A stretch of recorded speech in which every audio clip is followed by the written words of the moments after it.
parenting advice, parenting advice, parenting advice. What about childing advice? Shabbat Shalom. I'm Rabbi Paul, your virtual rabbi, and thank you for joining me for a weekly word of Torah. This week, I'm being forced to deal with something that no one wants to deal with. That moment where you realize you are doing something exactly that one of your parents has done. Oh, that's not so bad. It's one of those things that when you were a child, you watched them do, and it annoyed you. Oh, it's even worse than that. It's that thing that you watched as a child that annoyed you, and you swore that you would never, ever do yourself. In this case, my father, who is, when I say he's one of the most extraordinary gardeners, I mean, I've got pictures of him with heads of cabbages this big. This is not a fish story. This is not the trout that actually was this. No, I'm talking about the guy's absolutely amazing. And it really is his Zen place. It's amazing because not only does he care about it, but it's that place where he is, in many ways, the most complete, the most at peace. And I have distinct memories as a pretty young child, maybe 3rd, 4th, 5th grade, watching him after he just finished a long day in the yard, in the garden, standing there with his hands on, not his hips, but on his back / hips, and just staring at the work he'd done that day. And that annoyed me so much. Just stop staring. What are you so proud of? And then the next phase of that, of course, is when it got much worse, when probably around high school, when he tried to tell me how much I should be doing that sort of a work. Here I am taking music more and more seriously. It's becoming clear that I'm going to be going into some sort of artistic career. And my dad's telling me I should be spending time gardening, until now I'm in a situation where stuff needs to be done around the house that I can't pay someone to do, and a garden needs to be completely redone. And in this case, it was 60-year-old boxwood trees, slightly blighted, that needed to be removed and taken care of. And last night, as I removed the last one, I just sat there and stared at the work that had been done, with my hands, I think, on my somewhat hips, somewhat back. And I couldn't stop. And I started crying because I finally understood. There's a passage in this week's Torah portion in Korach. Now, Korach is one of the most intense, brutal, interesting parshiot in the entire Torah. It's about a rival priest to Moses and Aaron who accuses them of hoarding all the power and all the glory and all the honor for themselves, and makes the very famous statement, "Aren't we all holy?" That's a different sermon. But the results of this aren't great, including ground opening up and people being swallowed and all those other things. And so we kind of lose the things that come afterwards. What comes afterwards is one of the several moments in Torah where Aaron and Aaron's sons, so the Kohanim, the high priestly lineage, are given that awesome responsibility. And one verse in particularly really strikes me. The Eternal said to Aaron, "You and your sons and the ancestral house under your charge shall bear any guilt connected with the sanctuary. You and your sons alone shall bear any guilt connected with your priesthood." Again, the larger context of this is that this is the contrast with people who do one of two things incorrectly. One, who approach the Eternal in the tabernacle and the Mishkan in an incorrect way. So we have the scenes with Aaron's sons who approached the tabernacle drunk, and again, that didn't go very well for them. Or the situation of someone approaching who that's not their job. And so Aaron, the house of Aaron and all of his sons, have the eternal responsibility for being the high priest, for being the one who do the most dangerous act, to actually approach the eternal, the physical presence of the eternal according to our narrative in the Holy of Holies. And I think this verse points to something that we really miss when we learn about the narrative of Aaron, because we look at the responsibility in the Torah, and somehow it's heroic. Somehow we look at wow, how wonderful, how awesome, how cool it is that Aaron and Aaron's sons have this power, this responsibility, and how dare anyone challenge them. Why? Because the way the narrative is set out, Aaron is one of the heroes of the story. This is not accidental in the narrative whatsoever. But this verse helps us get something that we're missing. And that's not only the awesome responsibility and the danger surrounding that responsibility. I mean, remember, it's two of Aaron's sons who were destroyed for not doing things quite correctly. But on the other side of responsibility and being honored with something critical is indeed the awesome responsibility and the lack of choice that can come out of that. And let's be honest, one of the reasons that we react so negatively to what we see our parents do on occasion is because we live post-romanticism. We live within the ingrained, innate romantic notion that we can do whatever we choose. That's not always possible, and depending on our situation, depending on where we grew up and what situation we grew up, that may or may not be practically true. But at least it's a romantic notion that exists in lands that are post-romanticism. And for many of us, the idea that we can only do what our parents did would be abhorrent to us. And so therefore, when we see what our parents do, we will try to, well, at least not see that as the honor it is, as their unique place in the world.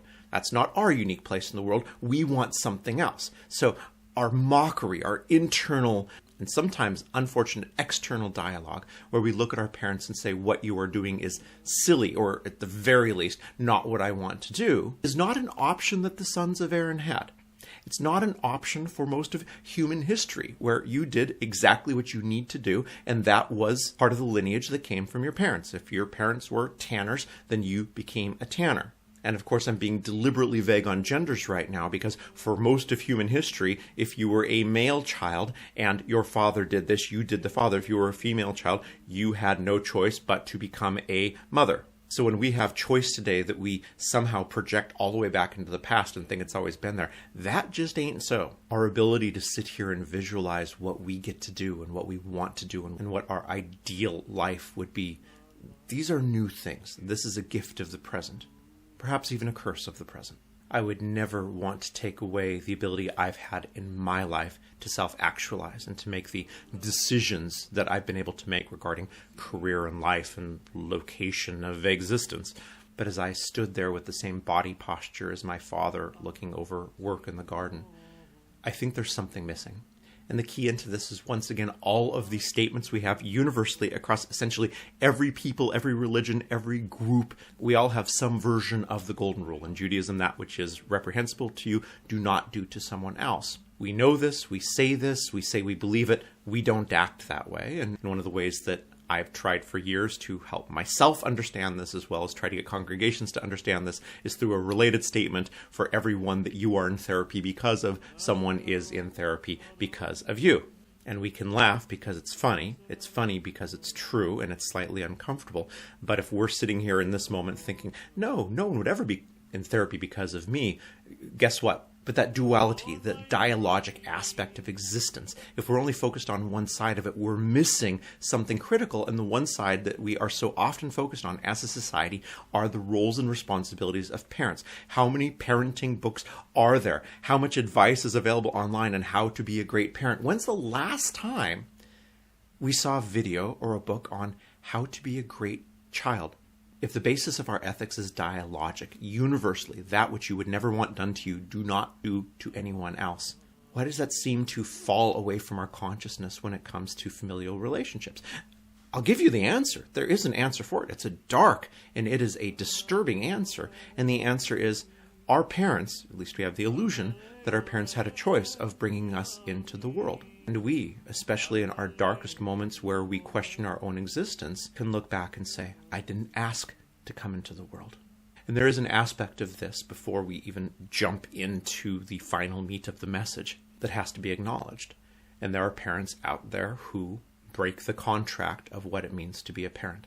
2 times in my life, I've had to give a eulogy for a parent where, as I was talking with the families before the funeral, the entire family sitting around, and finally, after strange behavior, after inability to answer the most basic questions on character and personality and likes and dislikes and the things that can hopefully put together an interesting eulogy, I finally had to look at each of these families and say, what aren't you telling me? And I'll never forget this one. It took place here in Germany. It was a Ukrainian Jewish family, and finally the granddaughter, with tears in her eyes, said, grandmother was horrible, horrible person.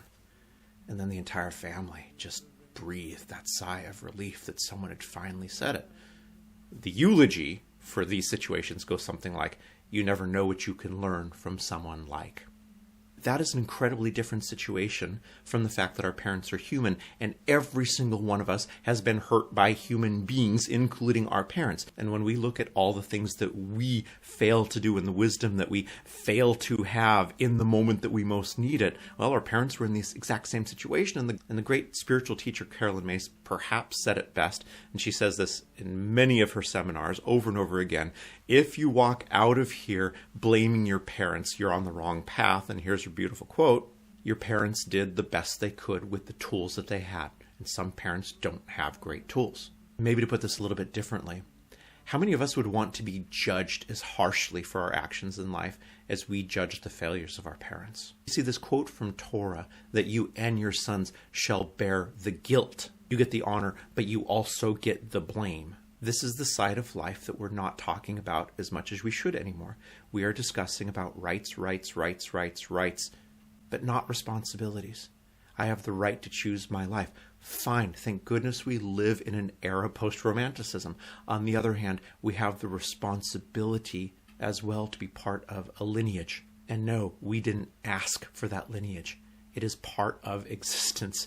It is part of the stresses and tribulations that are required in order to grow, to actualize, to become a fully formed human being. None of us can be in the ideal family, because if everything was perfect the way that we could imagine it, then we have no reason to grow. From a completely different standpoint, from the most spiritual standpoint, all of us grew up in the most ideal situation with our parents. Because without that situation, regardless of the permutation of parents, how we call that, who were our parents, who acted as parents, regardless of the complexity of all those different permutations, our existence is completely predicated on what we actually experienced, not which we wished we had when we were 8 years old. And unfortunately, often those imaginations that keep on manifesting when we're 60 years old and saying, why couldn't I have a parent that did that? Well, the wisdom to be able to say, I needed that, is the wisdom that we get by not having that. Of course, you can broaden this out. This is not just parental-child relationships. These are mentorship relationships. These are teacher-student relationships. I had a great discussion with a truly amazing educator who lives here in northern Germany, who, when we were talking about the feedback that we get from our students, kind of shrugged her shoulders and said, it seems like if we ever want good feedback from our students, maybe what we should focus on doing is calling all of our teachers that are still alive, that had a profound influence on our life, and thanking them. And that's back to that dialogic aspect. How many of us, when we look at the people that we have mentored in life, whether it's in the office, whether it's on the golf course or in the bowling alley, anytime that we've taken someone under our wings and helped them along, how many of us are fixated on waiting for that moment when someone says, oh, that was deeply meaningful to me? Part of the reality of life is we don't always get to see what's harvested after we plant the seeds. We have no control over that. Then if we're basing our lives and needs and egos on recognition for that work as a parent, as a mentor, as a teacher, for those moments of gratitude that we should get, certainly, if we're basing our happiness on getting that, we are going to be miserable people. The one thing we do have control over is going to our parents, going to our teachers and mentors. And again, I'm not talking about just the formal types of teachers we have. I'm talking about all the relationships where someone has acted in loco parentis, has acted as a mentor, as a teacher, and gone to them and said, thank you. If we want the recognition, how often have we given the recognition? Just as we hopefully have the opportunity to contact some of our teachers and mentors and say, thank you, and what you did had this influence on me. That person who we couldn't thank, we can thank by passing on that wisdom that now means something to us. In the same way that maybe I'll have the opportunity to pass on to someone in my life how right my dad is in saying when you do the work yourself, it means something more. So, thank you, Dad. My garden looks great. You're pretty much at fault for that, and I'm glad you are. Shabbat Shalom, everyone. Adonai leorech yamim, Adonai leorech